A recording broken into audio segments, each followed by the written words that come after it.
অনেকের হাত থেকে দুনিকে উদ্ধার করবে দুর্জয় আর রানী। সম্পূর্ণ জানতে ভিডিওটিতে একটি লাইক করে প্রথম থেকেই দেখতে থাকো।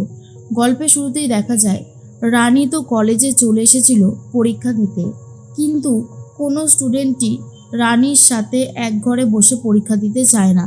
কারণ বাচ্চাটা যদি কান্নাকাটি করে ওঠে তখন কে সামলাবে, এই কথাটাই বারবার করে ভাবতে থাকে। আর তখনই রানী বলে, প্লিজ ম্যাডাম, আপনি অন্তত কিছুটা কোঅপারেট করেন। আপনি যদি কোঅপারেট না করেন তাহলে আমার পরীক্ষাটা দেওয়া হবে না। আপনি কেন বুঝতে পারছেন না? তখন ম্যাডাম বলে, আমি কি কোঅপারেট করব বলো? এখানে বাকি স্টুডেন্টরা আছে, তারা তো আমার কথা শুনবে না। এরপর বাকি স্টুডেন্টরা বলে, আমরা এই রকমভাবে পরীক্ষা দেব না। পরীক্ষার যে রুলস আছে সেই রুলস অনুযায়ী পরীক্ষা দিতে হবে। রানী, তোর এটা আগে ভাবা উচিত ছিল যে এই ঘরে তুই একা পরীক্ষা দিবি না, এই ঘরে আমরাও পরীক্ষা দেব। তাই তুই এই জিনিসটা করে অন্যায় করেছিস। কান খুলে কথাটা শুনে রাখ। তখনই ম্যাডাম বলে, না রানী, আমি তোমাকে এইরকমভাবে অ্যাপ্রুভ করতে পারবো না, তুমি প্লিজ স্যারের সাথে কথা বলে মিটিয়ে নাও। তখনই রানী বলে, ম্যাডাম, আমার জন্য একটা আলাদা ঘর দেওয়া যায় না? আমি সেখানে একা বসে পরীক্ষা দেব। দরকার পড়লে আমাকে আপনি ভালো করে সার্চ করে নিন যে আমি কোনো চিটিং পেপার এনেছি কিনা, তাহলেই তো হয়। কিন্তু ম্যাডাম তখন বলে, আমি এসবের ব্যবস্থা করতে পারবো না, এগুলো প্রিন্সিপাল স্যারই করতে পারবেন। তুমি গিয়ে একবার প্রিন্সিপাল স্যারের সাথেই কথা বলো, বুঝলে তো? কারণ আমি এখানে তোমাকে কোনোভাবে হেল্প করতে পারবো না। রানী তখন বলে, ঠিক আছে ম্যাডাম, আমি যাচ্ছি। এরপর রানী বেরিয়ে যায়। তখন বাকিরা বলতে থাকে, ম্যাডাম, আপনি কোনোভাবেই এখানে সম্মতি দেবেন না, কোনোভাবেই না। ম্যাডাম তখন বলে, আচ্ছা তোমরা এরকম করছো কেন? রানীর বন্ধুরা বলে, সেটাই তো, ম্যাডাম কি করবে না করবে সেটা তো একান্তই ম্যাডামের ব্যাপার। তোরা এর মধ্যে নাক গলাচ্ছিস কেন? আমি তো সেটাই বুঝতে পারছি না। এইদিকে অনেক মনে মনে ভাবে, উফ, কখন যে ছোট্ট দুনিকে আমি নিজের কাছে নিয়ে আসবো, আমার যে আর তর সইছে না। রানী, তুমি আমার সমস্ত কিছু শেষ করে দিয়েছো, এবার দেখো আমি তোমাকে শেষ করার জন্য কি করি। অনেক তো হলো, আর সহ্য হচ্ছে না। তোমার ওই মেয়েকে যদি আমি কিডন্যাপ না করি তো আমার নামও অনেক নাম। এরপরে প্রিন্সিপাল স্যার চলে এসেছে। রানী তখন বলে, স্যার আমি আপনার কাছেই যাচ্ছিলাম। আমি স্যার খুব বড় বিপদে পড়েছি। আমার বাচ্চাটা কোনোভাবেই আমাকে ছেড়ে থাকতে পারছে না, ওকে নিয়েই আমি পরীক্ষা দিতে চাই। কিন্তু আপনি যদি সম্মতি না জানান তাহলে আমি কোনোভাবেই এই কাজটা করতে পারবো না। আপনি যদি আমাকে অনুমতি দেন স্যার, তাহলে খুব ভালো হবে। প্রিন্সিপাল স্যার তখন বলে, কিন্তু এটা তো নিয়ম বিরোধী কাজ, তুমি জানো না? একটা বাচ্চাকে নিয়ে এসে এভাবে পরীক্ষা দেওয়া যায় না। তোমার বাপের বাড়ির শ্বশুর বাড়ির লোক কোথায়, কেউ কি নেই? তখনই রানী বলে, স্যার আমার শ্বশুর বাড়ির লোক খুবই হেল্পফুল, কিন্তু ব্যাপারটা হচ্ছে আমার বাচ্চাটা কারোর কাছে থাকতে চাইছে না মা ছাড়া, সেই জন্যই আমি ওকে নিয়ে এসেছি। আপনি যদি আমায় একটু সাহায্য করেন, একটা আলাদা ঘরে যদি আমাকে পরীক্ষা দিতে দেন, স্যার আমি কথা দিচ্ছি আমি কোনো ডিস্টার্ব করবো না স্যার। আমার মেয়েও কোনো ডিস্টার্ব করবে না, ও খুবই ভালো। আসলে আমার বিপদের দিনে যদি আপনারা একটু সাহায্য না করেন, আজকালকার দিনে তো অনেকেই অনেক কিছু করে, তাই না? সবাই তো আর সব কিছু পারে না স্যার। এই দেখুন না, কত মারা তো আছে যে তাদের সন্তানকে বুকে ভালো করে বেঁধে নিয়ে লড়াই চালিয়ে যাচ্ছে। চা বাগানের শ্রমিকরা তাদের সন্তানদের পিঠে বেঁধে নিয়ে রোজ চা পাতা তুলতে যাচ্ছে। তাহলে স্যার আমি কেন পারবো না? যদি আপনারা একটু সাহায্য করেন, আমি সমস্ত বাধা বিপত্তি পেরিয়ে নিজের লক্ষ্যে পৌঁছাতে পারি। স্যার ম্যাডাম, আপনারা আমাকে সার্চ করুন, দেখুন যদি আমার কাছে সেরকম কিছু থাকে আমার কাছ থেকে নিয়ে নিন, কিন্তু আমাকে একটা পরীক্ষা দেওয়ার সুযোগ করে দিন। তখনই স্যার বলে, ঠিক আছে, আমি তোমার জন্য একটা আলাদা ঘরের ব্যবস্থা করছি, তুমি সেখানে গিয়েই পরীক্ষা দেবে, বুঝতে পেরেছো? তখনই রানী বলে, thank you sir, thank you very much. এরপর রানী সেই ঘরে পরীক্ষা দিতে চলে যায়। অন্যদিকে দুর্জয় গাড়ি নিয়ে চলে এসেছে মেডিকেল কলেজে।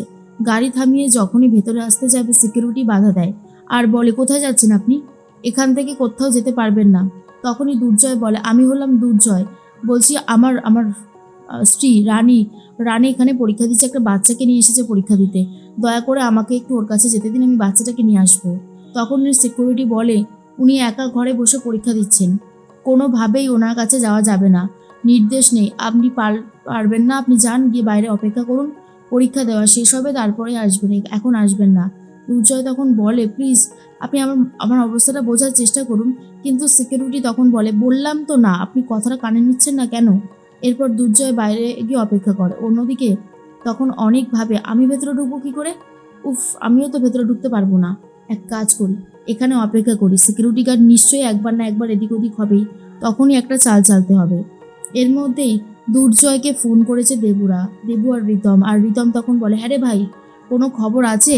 রিতমকে তখন দুর্জয় বলে, না রে শেষদা ভাই, আমাকে তো ভেতরে ঢুকতেই দিল না। রানী নাকি দুনিকে নিয়েই পরীক্ষা দিচ্ছে। দুনিকে নাকি নিয়ে একটা ঘরে একা পরীক্ষা দিচ্ছে রানী। আমি বললাম যে বাচ্চাটাকে নিয়ে আসি, কিন্তু বললো পারমিশন নেই। কি করব বল? আমার যা রাগ হচ্ছে সেটা তো আমিই জানি। রিতম বলে, দেখ, রানীরও কিন্তু রাগ করার কারণ ছিল। তুই এইভাবে মাথা গরম করিস না। যা হবে সব কিছু ভালোর জন্যই হবে। তুই শুধু অপেক্ষা কর, দেখ কখন পরীক্ষাটা শেষ হয়। ভালোই ভালোই পরীক্ষাটা দিয়ে নিক, আর তারপরে মাথা ঠান্ডা করে রানীর কাছে যাবি। দুনিকে নিয়ে রানীকে নিয়ে বাড়ি ফিরে আসবি, বুঝেছিস? ফাইনালি যে রানী পরীক্ষাটা দিতে পারছে এটাই অনেক বড় কথা। একটা সময় তো ও আশাই ছেড়ে দিয়েছিল। ভাই, তুই যদি ওকে বলতিস বা আমাদেরকে বলতিস যে তুই কতক্ষণের মধ্যে আসছিস, তাহলে হয়তো এই দিনটা দেখতে হতো না। দুর্জয় তখন বলে, ঠিক আছে, সব দোষ তো আমার, বল। রিতম বলে, আমি তো সেটা বলিনি, যাই হোক তুই মাথাটা ঠান্ডা কর। এরপর আড়াল থেকে পিঙ্কি বৌদি শুনে নেয় যে রানী ফাইনালি পরীক্ষা দিচ্ছে।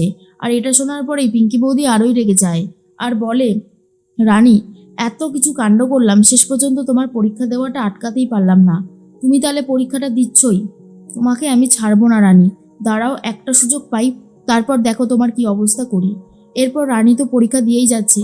তখনই একজন নার্স এসে বলে, রানী, এই প্যারাম্বুলেটারের ব্যবস্থাটা করেছি, তুমি তোমার মেয়েকে এখানে শুয়ে দাও, ও তো ঘুমিয়ে পড়েছে। রানী তখন বলে, থ্যাংক ইউ থ্যাংক ইউ। এরপর দুনিকে প্যারাম্বুলেটারে শুয়ে দেয় রানী। অন্যদিকে রানীর লুসিড লাগে, স্যার এসে দিয়ে যাচ্ছে বারবার।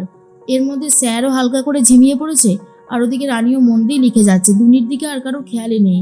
আর এর মধ্যে অনেকেও লক্ষ্য রাখছে সিকিউরিটি গার্ড কখন বেরোবে, তখনই দুনিকে নিয়ে পালাবে। আস্তে আস্তে সিকিউরিটি গার্ড কেটে পড়েছে, আর তখনই অনেক ভেতরে আস্তে আস্তে ঢুকে আসে। তারপর দুনিকে কোলে কোলে নিয়ে সেখান থেকে বেরিয়ে চলে যায়। রানী আর স্যার সেভাবে খেয়ালই করেনি। স্যার তো চেয়ারে ঘুমিয়ে পড়েছে, আর রানী বসে বসে মন দিয়ে লিখে গেছে। ঘন্টা পড়ে গেছে, খাতা জমা দেওয়ার সময় হয়ে গেছে। তখনই স্যারকে খাতাটা জমা দিয়ে দেয় রানী। আর তারপর প্যারাম্বুলেটারে দুনিকে দেখে নেই। চিৎকার করে উঠেছে, আমার মেয়ে কোথায় গেল? এরপর স্যার তখন বলে, এখানেই তো ছিল, কোথায় গেল? রানী চিৎকার করতে থাকে দুনি দুনি বলে, কিন্তু কেউই তো বলছে দুনিকে দেখেই নেই। অনেক তখন ভাবে যেভাবে হোক বাচ্চাটাকে নিয়ে আমাকে এখান থেকে বেরোতে হবে। দুর্জয় বাইরে গেটে অপেক্ষা করছিল।